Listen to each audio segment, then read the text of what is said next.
Clarification after Honorable Minister's reply, Shri Nishikant Dubey जी, आप तो पहले खड़े हो गए। आपने अभी कहा कि 1700 एयरक्राफ्ट अलग अलग कंपनियों ने ऑर्डर किए हैं, वो आने वाले। संजोग से रूढ़ी जी यहाँ बैठे हुए हैं। एयर इंडिया और इंडियन एयरलाइंस दोनों प्रॉफिट में था, और इसी फ्लीट एक्सपेंशन के चक्कर में एयर इंडिया और इंडियन एयरलाइंस डूब गई, खत्म हो गई। फाइनली सरकार को उसको बेचना पड़ा। मेरा सभापति महोदय आपके माध्यम से मंत्री जी से यह प्रश्न है कि जिन लोगों ने फ्लीट एक्सपेंशन के लिए हवाई जहाज के ऑर्डर दिए हैं और इस बिल के बाद जो लीजिंग बिजनेस में उनको फायदा होने वाला है, क्या उनके पास इतना पैसा है? और ये जो हमने उदाहरण दिया, क्योंकि एक उदाहरण ये है कि जेट तब डूबा जब से उसने फ्लीट एक्सपेंशन के लिए इत्तेहाद के साथ अपना समझौता किया। सारा खरीदा उसने, डक्कन खरीदा, मतलब किंगफिशर ने डक्कन खरीदा। तो ये जो फ्लीट एक्सपेंशन का जो चक्कर है, इसमें हम एयर इंडिया और इंडिगो से भी हाथ धो लेंगे या आकाशा से हाथ धो लेंगे। मेरा आपके माध्यम से यह है कि उसको मंत्रालय ने देखा है या नहीं देखा है, क्योंकि ये हमारा विषय। दूसरा, सभापति महोदय, पेट्रोल अलग है, डीजल अलग है, किरासन तेल अलग है। ये सभी स्टेट उसके ऊपर टैक्स देता है, क्योंकि एटीएफ ही एक ऐसा है जो मंत्री जी ने उस दिन जवाब में कहा कि 45% कॉस्ट जो है किसी भी जो किराया है उसमें एटीएफ का कॉस्ट 45%। और सबसे ज्यादा तबाही जो है इस देश में, हवाई जहाज का एस्पिरेशन तो है, सब चाहते हैं कि हवाई जहाज हो, लेकिन किराया भी कम हो, जिसके लिए कृष्णा ने भी बोला। तो एटीएफ एक ऐसा चीज है कि एक हवाई जहाज जो है एक जगह नहीं चलता है। जैसे दिल्ली से चलता है तो वो मेरे यहां देवघर जाएगा, देवघर से जाएगा तो कलकत्ता जाएगा। तो ये ऑल इंडिया जो है ये उसका बिजनेस है। तो क्या एटीएफ के बिजनेस को आप जीएसटी के अंदर में ला पाएंगे?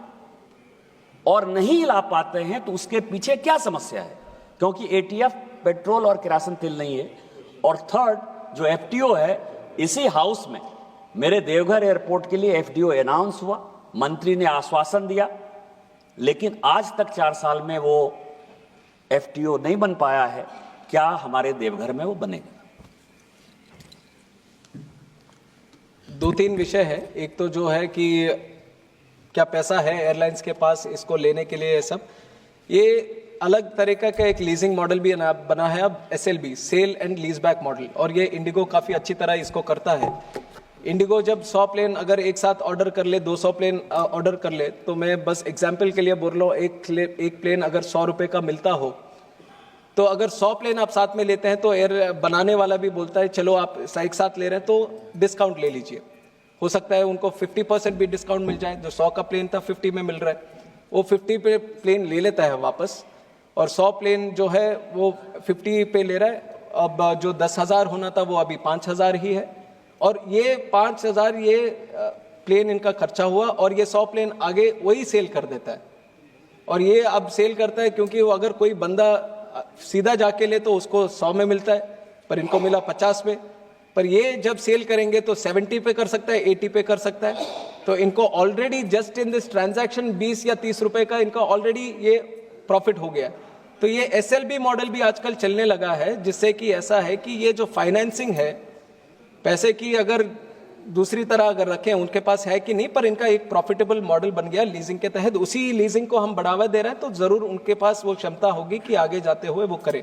और दूसरी चीज हमारे बिल में भी हमने रखा है कि DGCA एक रजिस्ट्री जैसा रहेगा, जो लीजिंग के पर्पस में जो भी क्रेडिटर हो या डेबिटर हो, तो उसका पूरा इंफॉर्मेशन, कौन सा एयरलाइन किस लेसोर के साथ, वो चाहे अंतरराष्ट्रीय स्तर पर भी हो, तो किसके साथ वो एग्रीमेंट किया है, कितने प्लेन लेकर आए और कितने ड्यूज हर एयरक्राफ्ट पे है, ये रेगुलर टाइम पे DGCA उसका ख्याल रखेगा। तो जैसे अगर कुछ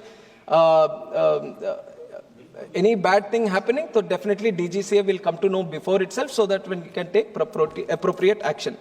और दूसरी चीज, एक एयरक्राफ्ट फ्यूल की भी बात करी, और क्योंकि 45% ऑफ दी एयर फेयर्स ये फ्यूल पे ही डिपेंड करता है, तो इसलिए मैंने आने के बाद मैंने सारे मुख्यमंत्री जहां जहां पे ये 5% से ज्यादा है, और काफी स्टेट्स ने, लगभग 20 स्टेट्स ने इसको 5% से कम कर दिया है, और कुछ ऐसे स्टेट्स हैं अभी भी, वेस्ट बंगाल है, दिल्ली भी है, अभी तक था, तो हमने अपने नए मुख्यमंत्री जी को भी एक पत्र लिखा कि दिल्ली से इसको 25% को कम कीजिए।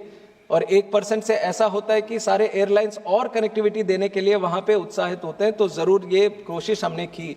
और जो आपने पूछा कि इसको जीएसटी के अंदर क्यों नहीं लाते, और जीएसटी के अंदर लाने का एक प्रयास भी किया गया था इसका, और रिसेंटली भी जीएसटी काउंसिल में इसका विषय उठाया था, पर उसमें सारे स्टेट्स भी एक पार्टनर है, काफी सारे स्टेट्स ने उसके खिलाफ बोला, तो उसका वो रिजेक्ट हो गया कि इसको जीएसटी में ले, तो वो वहां पे था, जीएसटी में भी इसका रिजेक्शन हो गया। और एफटीओ की जब बात आई, मैंने कहा